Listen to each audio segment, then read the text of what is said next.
Chapter 10, Garth versus AJ. If you have dogs or cats, you have to be very careful not to let them get near Humphrey, Miranda warned the rest of the class when we returned to room 26. You can say that again, I squeaked, but she didn't. I still considered Golden Miranda to be a special friend, and I had a very clean cage to show for my weekend, as well as new respect for the rubber bands. But I also decided that even though Miranda is practically a perfect person, I was not in a hurry to stay with her again.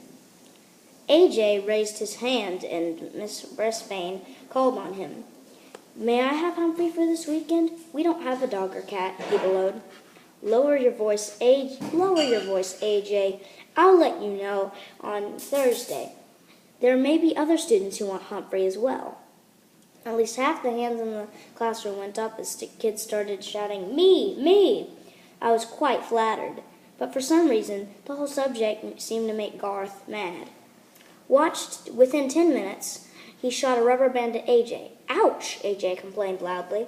Then he told the teacher what had happened. Garth denied it. "Humphrey did it," he said. Gail giggled. Miss Brisbane did not. "I don't believe a hamster can shoot a rubber band," she said sternly. "A lot she knows."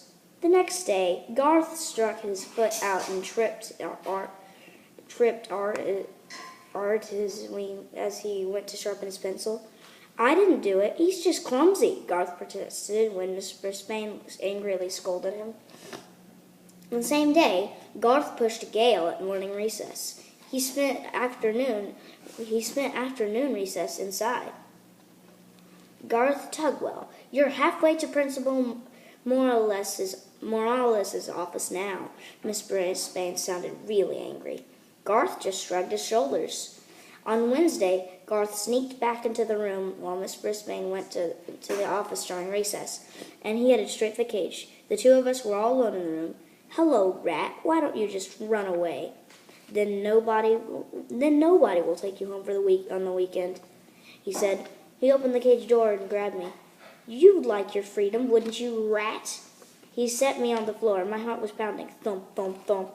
"Go on, Rat, skedaddle." He gave me a little push with his hand. I scampered under the table. I wanted to say something, but for the first time ever, I was scared squeakless. "Have fun," he said, and in an instant he was gone. I was pretty confused.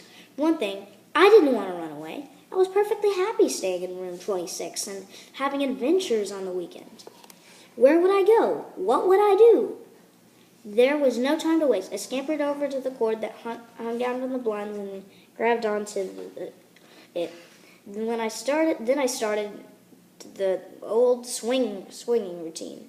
Back and forth, swinging a little higher each time I reached the tabletop. Back, forth, back, forth, back, forth. Leap! There wasn't time to think about my queasy stomach as I raced to the cage, slamming the door shut behind me. Just then, Miss Brisbane entered. I darted into my sleeping house so she wouldn't see how hard I was breathing. I saw her look at the window, puzzled. She walked over to it and stared at the blind cord, which was still swinging. She reached out and stopped it with her hand. Then she shook her head and walked away. Then recess was over and my classmate filed back into class. Garth looked over at my cage, half smiling. But that smile quickly disappeared when he saw that the door was closed. He leaped out of his seat and looked in my cage. "Howdy!" I squeaked at him. "Garth, please get back to your seat, in your seat," Miss Brisbane told him. "But Humphrey," he protested. "Well, what is it?"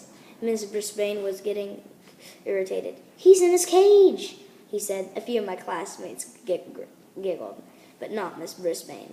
"In case you haven't noticed, he's always in his cage, Garth," she said.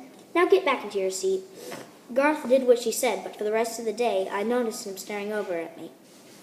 On Thursday, Miss Brisbane announced that I would be spending the weekend at AJ's house. "Yes!" shouted AJ, delighted at the news.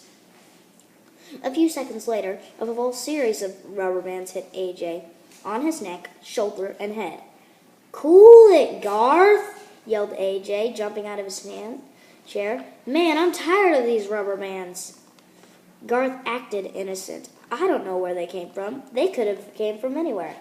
"Garth did it," Heidi said. "I saw him." Miss Brisbane didn't remind Heidi to raise her hand, but she did tell Garth to stand during recess. "Not fair," Garth muttered under his breath. When the bell rang for recess, Garth stayed in his seat. Miss Brisbane closed the door when all the other students had left and walked to his desk. Normally, I would have been napping at this time, but I was wide awake, wondering what the boy had to say. "Garth, you've been acting strangely lately. You never got in trouble at all until 2 weeks ago. Now you're shooting rubber bands at people and disturbing the entire class. Can you tell me why?"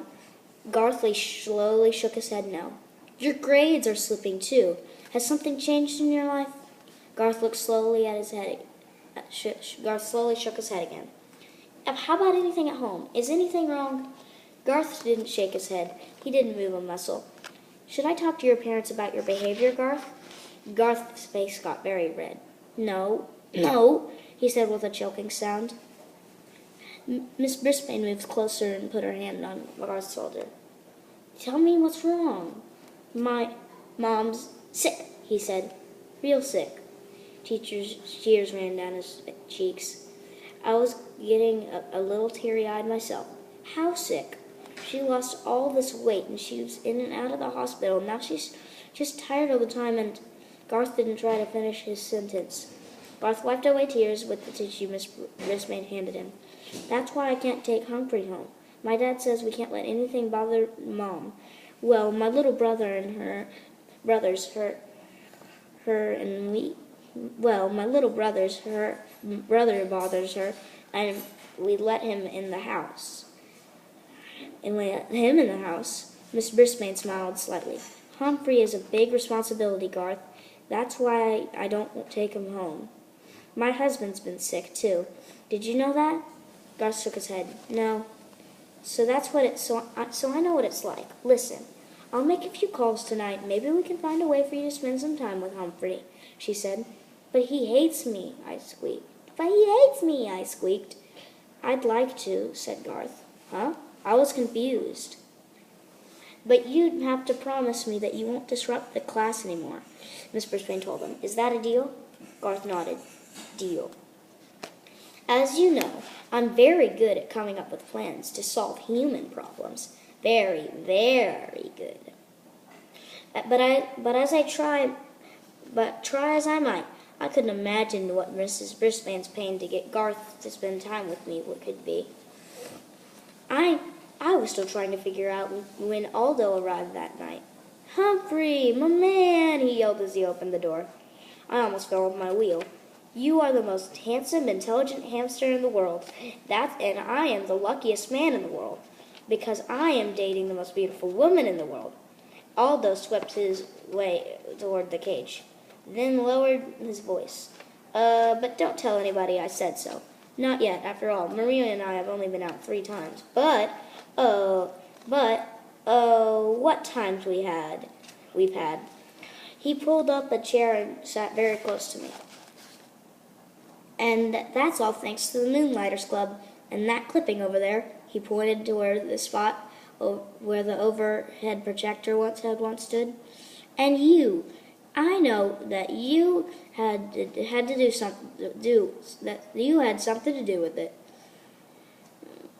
I just can't figure out what. Anyway, don't tell anybody. But someday I'm going to marry Maria, and when I do, I want you to be best man or best hamster, I guess. But I really mean it. If you were a guy, I'd buy you a burger." He reached inside his pocket and pulled out a little piece of foil. "Instead, I got you this." He unwrapped a piece of a carrot and put it inside my page. Thank you, Aldo," I squeaked. "I wish you lots of happiness." "I knew you'd be happy for me, Humphrey." Aldo smiled and then jumped up. "Woo! I've got so much energy. I can clean this room in half the time. I could climb a mountain and not even get tired. I could conquer the world." He leaned forward and grinned through his glorious mustache. "Ain't love grand?" "If you say so," I replied. I'd never seen anyone so happy before. The only thing that would make me would be if Mrs. Mack came back. She's not coming back. And I'm still stuck with Miss Brisbane, and she's stuck with me. Say, what did she mean when she said she doesn't take me home because her husband's sick? Does she mean she would take me home if her husband wasn't sick? I thought all night and came up with this answer. No, no, no. She doesn't take me home because she doesn't like me.